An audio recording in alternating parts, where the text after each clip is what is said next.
dans le livre des Actes des Apôtres, au chapitre 1, Jésus se trouvait avec ses disciples lorsqu'il leur parlait pour la dernière fois.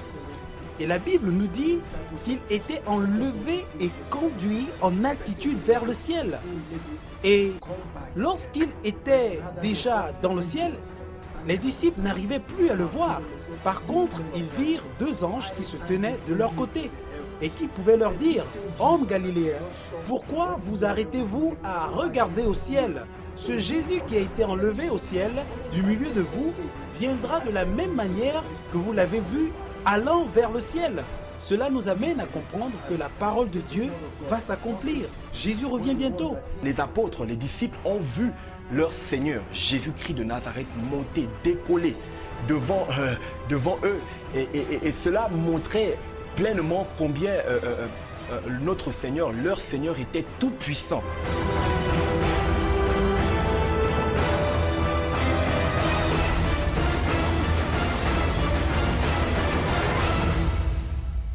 La vie des premiers chrétiens et leurs enseignements étaient marqués par la seconde venue de Christ. Ils connaissaient la promesse de Christ de revenir et la prenaient au sérieux. Mais qu'entend-on au juste par avènement du Seigneur? En grec, avènement se dit parousia et dérive du mot pérémie. La parousia est en fait le retour futur et visible du Messie pour installer son règne depuis Jérusalem. Ce retour sera déclenché par l'enlèvement de l'Église. Mais avant le retour du Seigneur, de nombreux signes se produiront et alerteront les enfants de Dieu authentiques. L'avènement du Seigneur va se déclencher par l'enlèvement de l'Église.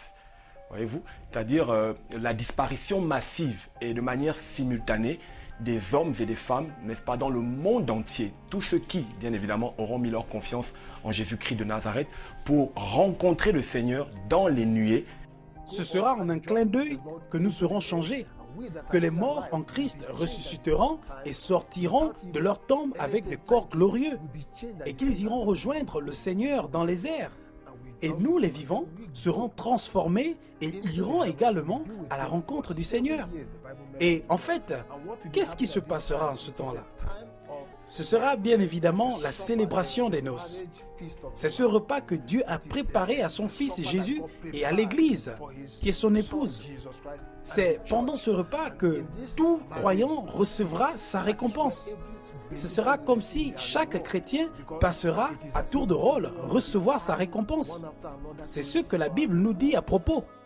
Lorsque nous contemplons aujourd'hui tout ce qui se passe dans le monde, nous comprenons que ces événements qu'il a prédits, qu'il a prophétisés, sont en train de se produire par des nations qui se liguent les unes contre les autres, ces guerres que nous entendons tous les jours, par l'immoralité qui atteint son paroxysme au niveau des différentes sociétés. Aujourd'hui, cela ne dérange plus personne qu'un homme aille avec un homme ou une femme avec une autre femme. Nous savons tous que cela est une abomination, que cela est contre nature. Et au sujet de signes, Jésus-Christ va également parler de l'état moral de l'humanité, n'est-ce pas, qui va marquer également son retour. Voilà, il va dire que les hommes seront par exemple égoïstes, méchants, n'est-ce pas, fanfarons. En fait, la méchanceté va atteindre son paroxysme. Voilà, et cela, lorsque nous voyons ces choses aussi, nous comprenons que c'est également les signes qui caractérisent, qui montrent, qui attestent que Jésus-Christ est vraiment à la porte. Parmi les signes de son retour, il y a les guerres et catastrophes naturelles. Le 3 mai 1999, une tornade de catégorie F5 frappe la périphérie d'Oklahoma City. Taillant sa route jusqu'au cœur de l'agglomération, elle renverse les voitures comme si c'était de simples jouets, dévaste les habitations et arrache le revêtement de l'autoroute. Le vent souffle à une vitesse jamais enregistrée jusque-là sur Terre, 511 km/h.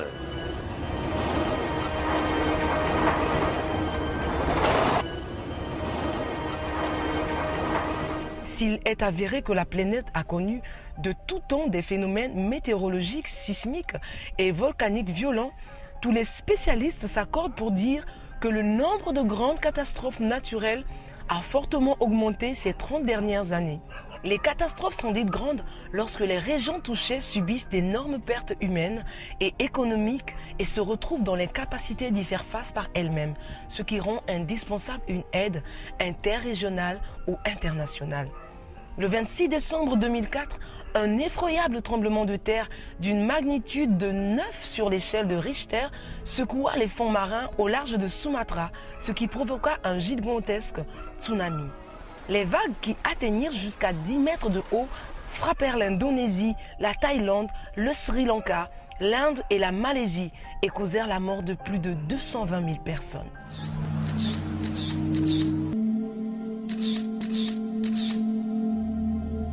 Le 29 août 2005, l'ouragan Katrina suscita des inondations massives dans le sud de Louisiane, du Mississippi et de la Nouvelle-Orléans aux États-Unis.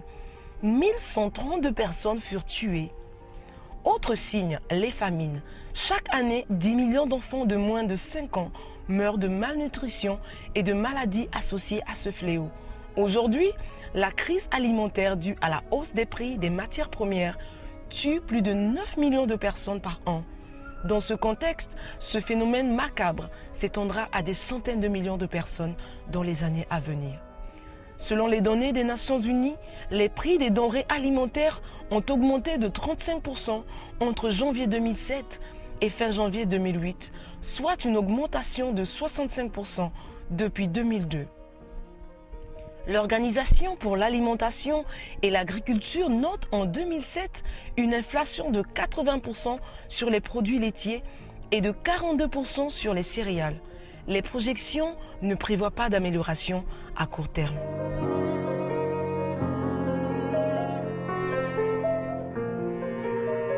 La Terre n'a pas cessé d'être secouée par les guerres malgré les efforts des hommes pour la paix. Nous pouvons ainsi citer ces quelques exemples. La guerre de 100 ans, la guerre de 1870 qui coûta la vie à 47 000 personnes, la guerre d'Algérie avec plus d'1 million de morts. Cependant, les deux guerres mondiales n'ont pas de précédent dans l'histoire humaine. En effet, la dernière guerre mondiale provoquée par Hitler coûta la vie à 11 millions de personnes, dont 6 millions de juifs.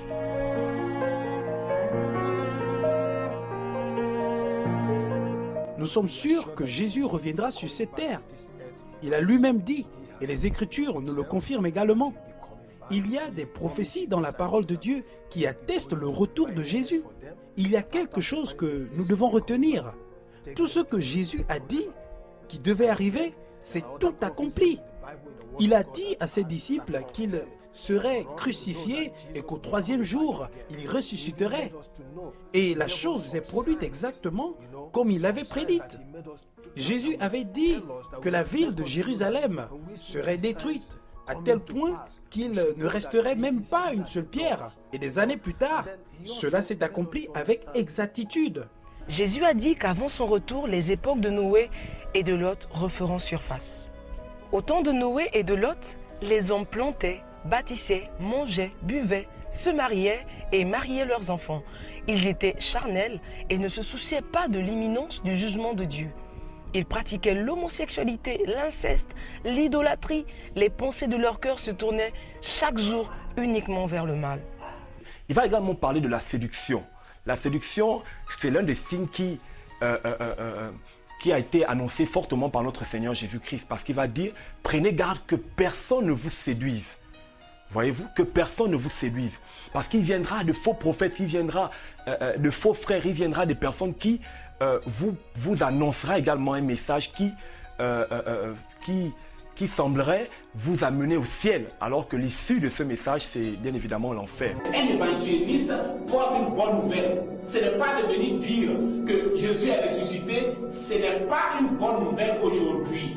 En dehors de ce que moi, Philippe, je suis en train de dire, tout le reste, tout ce que vous voyez sur toute la face de la terre, c'est le diable simplement. Et alors, c'est le prophète Philippe qui doit établir un prophète et il est prophète.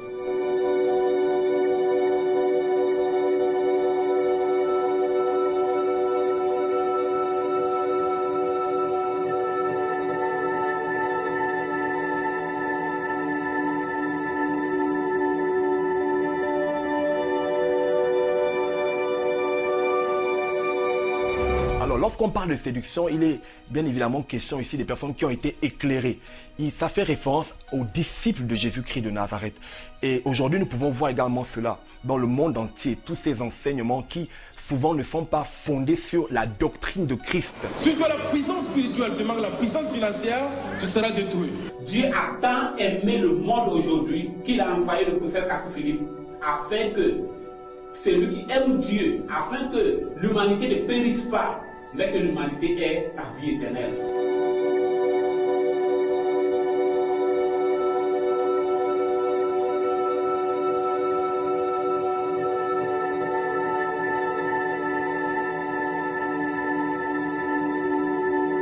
Alors, ces signes caractérisent, nous montrent aujourd'hui, n'est-ce pas, lorsque nous les voyons, combien le Seigneur est vraiment à la porte, combien le Seigneur est vraiment à la porte pour chercher, prendre son Église. Vraiment, ceux qui l'appartiennent, ceux qui, comme Enoch, ont mis leur foi et leur confiance en lui, ces personnes seront enlevées.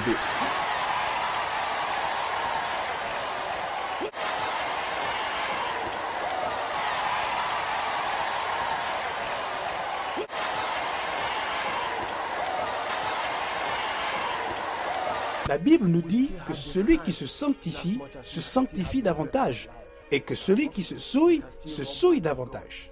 Alors, le message, c'est que Jésus est à la porte. Les signes de son retour s'accomplissent sous nos yeux. Aujourd'hui, vous avez encore la possibilité de vous réconcilier avec lui. Dieu vous aime, malgré vos voies et vos manquements. Ce qu'il est, c'est ce péché dans lequel vous êtes. Dieu vous aime. Il vous a créé pour être avec lui, pour l'éternité. Les Écritures disent que nous devons être édifiés sur le fondement des apôtres et des prophètes, n'est-ce pas? Et Jésus-Christ doit être la pierre angulaire. Les apôtres et les prophètes de Christ, les docteurs, les pasteurs de Christ doivent être des personnes qui communiquent, n'est-ce pas, la vision de Dieu aux croyants, aux disciples de Christ, n'est-ce pas? Afin que eux aussi à leur tour puissent répondre à l'appel du Seigneur.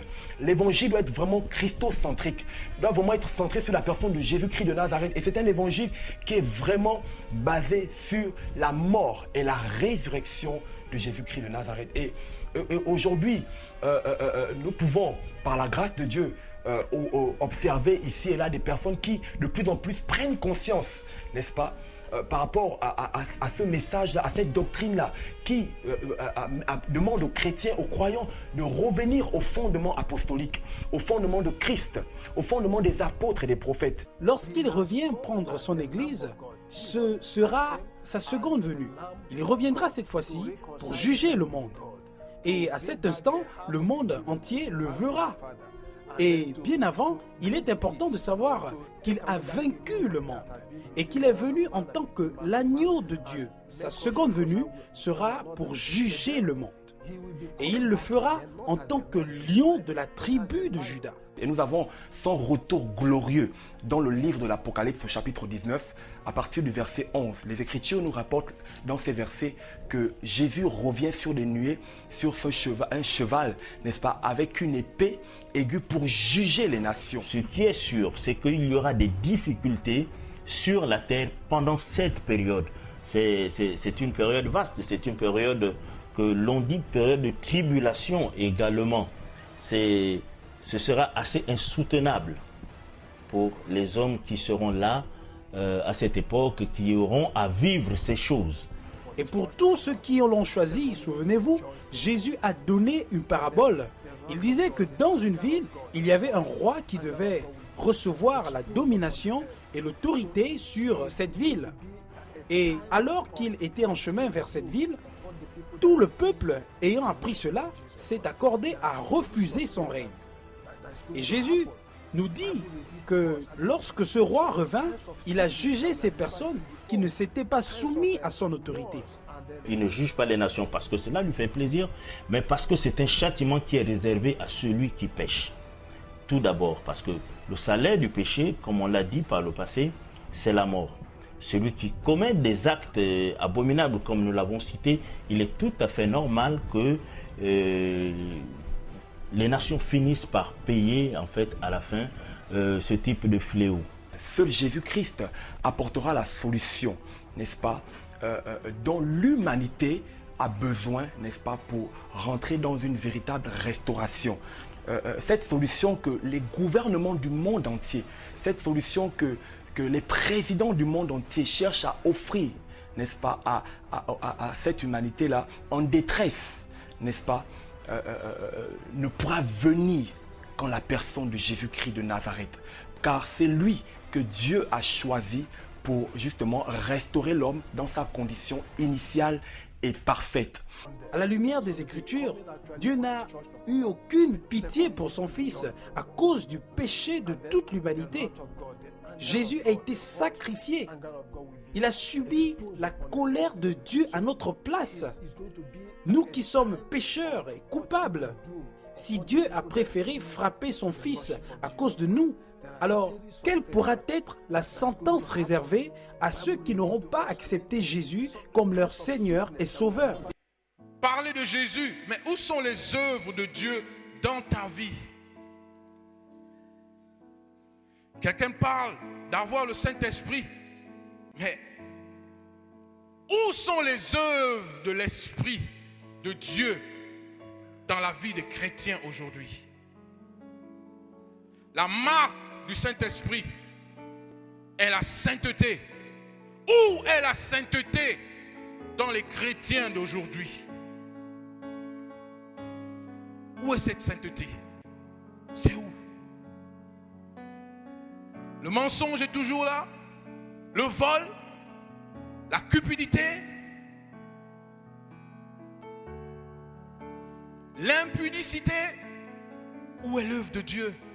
Où est l'œuvre de Dieu dans ta vie? Comment peux-tu servir le Seigneur dans cet état? Les œuvres de la terre sont ancrées. On mène une vie chrétienne qui ne plaît pas au Seigneur. Nous sommes vraiment à la dernière heure. Quels que soient les efforts des hommes pour améliorer le sort de l'humanité, ces efforts sont vains car le péché a atteint un tel niveau d'ignominie qu'il est impossible de faire marche arrière. Ainsi, selon les prophéties bibliques, cette terre passera, mais pas un seul iota de la parole ne sera retranché. Le jour où chacun devra rendre des comptes à Dieu est plus proche de nous que nous ne le pensons. C'est le moment de nous ressaisir. Dans l'évangile de Marc, au chapitre 2, au verset 10, il est dit que le Fils de l'homme a sur la terre le pouvoir de pardonner les péchés. Les péchés sont pardonnés ici sur la terre. Cela se passe ici sur la terre et non après la mort. Souvenez-vous, se repentir, c'est changer de mentalité. Changer votre façon de penser, de se comporter en acceptant le gouvernement de Dieu. Vous savez, aucun être humain ne peut supporter la colère de Dieu.